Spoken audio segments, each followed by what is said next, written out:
बिस्मिल्लाहिर्रहमानिर्रहीम। रोज़ाना इस्लामी वाक़यात सुनने के लिए हमारे चैनल को सब्सक्राइब करें, शुक्रिया। हज़रत वहब बिन बनबा रज़ी अल्लाह ताला अन्हो हज़रत अदरीस रज़ी अल्लाह ताला अन्हो से रवायत करते हैं कि मैंने बाज़ किताबों में देखा है कि हज़रत ईसा अलैहिस्सलाम ने अपनी वालिदा हज़रत मरियम अलैहिस्सलाम से कहा कि दुनिया फ़ना होने वाली और ज़वाल पज़ीर होने वाली है और आखिरत का मकाम बका और सकून वाला है।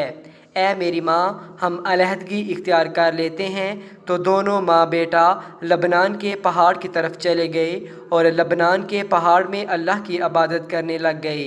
दिन को रोज़ा और रात को नमाज पढ़ा करते थे। दरख्तों के पत्ते खाकर और बारिश का पानी पी कर गुजारा करते थे। काफ़ी अरसा वहाँ रहे। एक दिन हज़रत ईसा अलैहिस्सलाम पहाड़ से उतरकर मैदान में अफ्तारी के लिए घास की तलाश में गए ताकि इसे रोज़ा अफ्तार करें। जब हज़रत ईसा अलैहिस्सलाम नीचे उतरे, इस वक्त मलकुल मौत हज़रत मरियम अलैहिस्सलाम के पास पहुँच गए और कहने लगे, ए रोज़ा रखने वाली, अल्लाह की बंदगी करने वाली मरियम, तुम पर अल्लाह की रहमत हो। हज़रत मरियम अलैहिस्सलाम ने पूछा, तू कौन है? तेरी आवाज़ से मेरे रोंगटे खड़े हो गए हैं, तेरे खौफ से मेरे होशो आवाज़ गुम हो गए हैं। इसने कहा कि मैं छोटों पर रहम और बड़ों की ताज़ीम करने वाला नहीं, और मैं रूहों को कब्ज़ करता हूँ। हज़रत मरियम अलैहिस्सलाम ने कहा, तू यहाँ मुलाकात के लिए आया है या जान लेने के लिए? मलकुल मौत ने कहा, तू मौत के लिए तैयार हो जा। हज़रत मरियम अलैहिस्सलाम ने इससे कहा कि तू मुझे इतनी इजाज़त नहीं देता कि मुझसे प्यार करने वाला मेरी आँखों की ठंडक और मेरे लखते जिगर और मेरे दिल के बाग का फूल आ जाए। तो मौत का फरिश्ते कहने लगा कि मुझे ऐसा हुक्म नहीं मिला, क्योंकि मैं एक फरमाबरदार बंदा हूँ। अल्लाह की कसम, मैं अल्लाह के हुक्म के बग़ैर एक मच्छर की जान भी कब्ज़ नहीं कर सकता, और अल्लाह ने मुझे आपकी रूह कब्ज़ करने का हुक्म दिया है और मैं अल्लाह के हुक्म को पूरा करने के लिए यहाँ आया हूँ। हज़रत ईसा अलैहिस्सलाम ने वापस आने में देर लगा दी, यहाँ तक कि अशा का वक़्त आ गया। जब हज़रत ईसा अलैहिस्सलाम घास लेकर पहाड़ पर आए और अपनी वालिदा मोहतरमा को देखा कि वो ख्वाब में सोई हुई हैं, तो हज़रत ईसा अलैहिस्सलाम समझे कि वो फ़र्ज़ नमाज पढ़ चुकी हैं। घास तरकारी को देखकर महराब के सामने ज़्यादा रात गए तक खड़े रहे और अपनी माँ की तरफ देखा और नहायत आजिज़ी और दर्दनाक आवाज़ से पुकारा, अस्सलामु अलैकुम, तुझ पर अल्लाह की रहमत हो मेरी माँ। रात ज़्यादा गुज़र चुकी है और रोज़ादार सब अफ्तार कर चुके हैं और नेक लोग अल्लाह की इबादत और बंदगी में मशगूल हो गए हैं। आप भी नमाज के लिए उठिए। क्या वजह है कि आप अल्लाह ताला की बंदगी और इबादत के लिए आज नहीं उठेंगी और नमाज नहीं पढ़ेंगी? फिर हज़रत ईसा अलैहिस्सलाम ने दिल में सोचा कि कभी कभी नींद मीठी और अच्छी मालूम होती है, शायद आप गलबा नींद की वजह से नहीं उठ रहीं।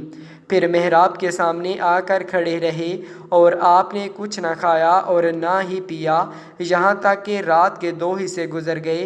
आपका मतलब ये था कि आप वालिदा माजिदा के साथ मिलकर एक साथ रोज़ा अफ्तार करें। फिर खड़े रहे और गमगीन आवाज़ से पुकारा, अस्सलामु अलैकुम।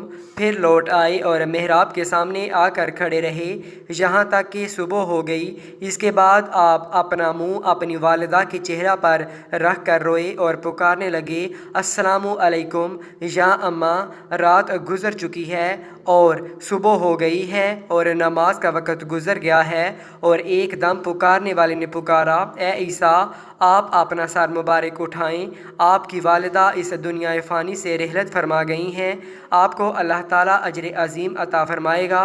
तब हज़रत ईसा अलैहिस्सलाम ने अपना सर मुबारक उठाया और गिरियाज़ारी करने लगे और फरमाने लगे कि अब कौन होगा मेरी वहशत का रफ़ा करने वाला और राहत के वक़्त सुकून देने वाला, और कौन मेरी गुर्बत का गमसार होगा और मेरी कौन मदद करेगा। अल्लाह ने वही भेजी कोहे लबनान की तरफ और रूहुल्लाह को नसीहत वाली बातें कहीं, और कोहे लबनान ने कहा, या रूहुल्लाह, آپ کیوں اس قدر بے قرار ہوتے ہیں کہ آپ اللہ تعالیٰ کے ساتھ ایک اور دوسرا انیس چاہتے ہیں؟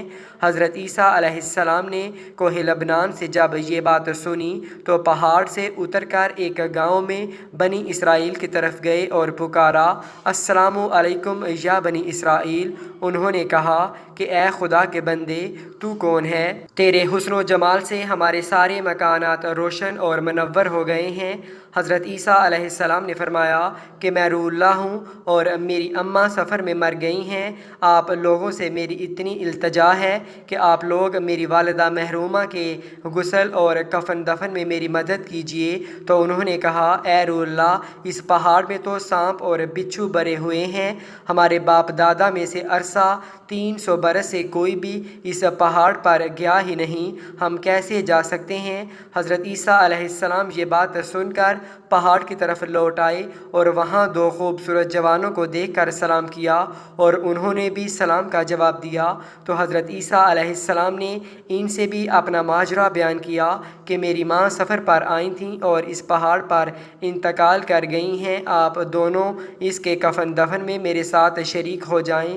ان دونوں میں سے ایک نے کہا کہ تو غم مت کر، یہ نوجوان میکائیل علیہ السلام تھا اور دوسرا اسرافیل علیہ السلام تھا، اور کہا کہ یہ خوشبودار کفن اللہ تعالیٰ نے بھیجا ہے اور تمہاری والدہ کو غسل اور کفن دینے کے لیے آسمان سے خوبصورت حوریں اتر رہی ہیں۔ اور حضرت جبرائیل علیہ السلام نے ان کی والدہ کی قبر کھود دی اور حسب دستور نماز جنازہ پڑھ کر میت کو اس قبر میں دفن کیا گیا۔